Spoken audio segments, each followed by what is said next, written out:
Assalamualaikum warahmatullahi wabarakatuh. Perkenalkan, nama saya Hayami Gunawan Ali, NIM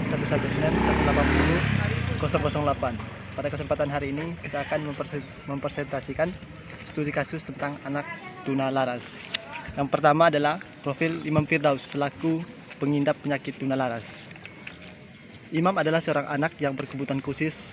Kategori ringannya di sekolah di SDN 4 Kuranji kelas 1B.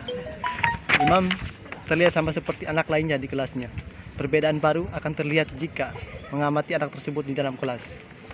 Menurut catatan rapor gurunya, ternyata Imam seringkali mengganggu temannya atau hiperaktif di kelas.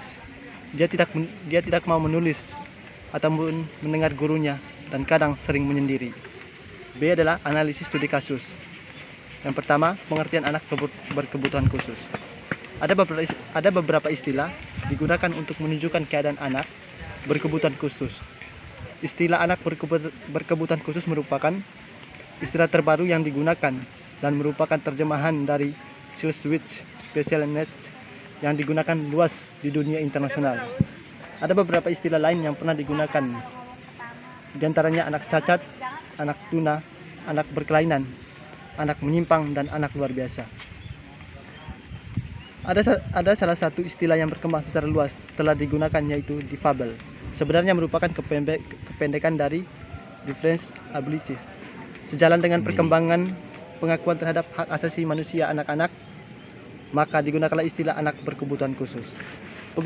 Penggunaan istilah anak berkebutuhan khusus membawa konsekuensi cara pandangnya berbeda dengan istilah anak luar biasa yang pernah dipergunakan dan mungkin masih digunakan. Jika pada istilah luar biasa lebih menitik beratkan pada kondisi fisik, mental, emosi, sosial anak, maka pada berkebutuhan khusus lebih pada berkebutuhan anak untuk mencapai prestasi sesuai dengan potensinya.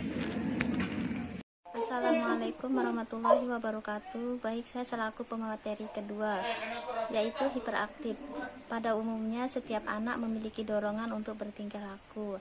Namun bertingkah laku yang dimaksud di sini ialah sesuai dengan norma-norma atau aturan yang berlaku. Jadi hiperaktif ini ditandai dengan adanya akibat dari hiperaktivitasnya. Menurut Zaviera, ciri-ciri yang diperlihatkan oleh anak hiperaktif yaitu sulit untuk berkonsentrasi, gerakan kacau, dan mudah bingung. Contoh nyatanya misalnya di dalam kelas, si A dia tidak bisa berkonsentrasi, dia malah asik sendiri jahilin teman. Ini bisa dikatakan dengan hiperaktif. Kemudian problem bicara yang dihadapi oleh siswa hiperaktif yaitu biasanya ia sering sekali berbicara, namun sesungguhnya tidak efisien dalam berkomunikasi. Misalkan contohnya, si A bertanya kepada si B, apa sih tadi materinya? Nah, si B ini malah menjawab di luar pertanyaan dari si A. Ini juga bisa dikatakan dengan hiperaktif. Kemudian pembahasan ketiga yaitu dampak hiperaktif. Apa sih dampak hiperaktif ini bagi anak itu sendiri nantinya? Jadi dampak hiperaktif ini yaitu bagi dirinya sendiri, bagi orang tuanya, bagi gurunya, dan juga bagi di lingkungan sekitarnya. Ketika nanti anak itu belajar, dia akan lama dalam menangkap suatu pembelajaran atau suatu materi pembelajaran. Bismillahirrahmanirrahim. Assalamualaikum warahmatullahi wabarakatuh. Perkenalkan, saya Amroini Zaida sebagai materi ketiga mengenai alternatif bimbingan terhadap anak yang hiperaktif. Baik, sebelum kita masuki materi inti, terlebih dahulu saya akan menjelaskan mengenai bimbingan dan tujuan dari pemberian bimbingan. Bimbingan merupakan proses pemberian bantuan yang dilakukan oleh orang yang ahli terhadap seseorang atau beberapa individu sehingga orang yang dibimbing dapat mengembangkan kemampuan dirinya sendiri dan mandiri memanfaatkan kekuatan individu serta sarana-prasarana yang dapat dikembangkan melalui norma-norma yang berlaku.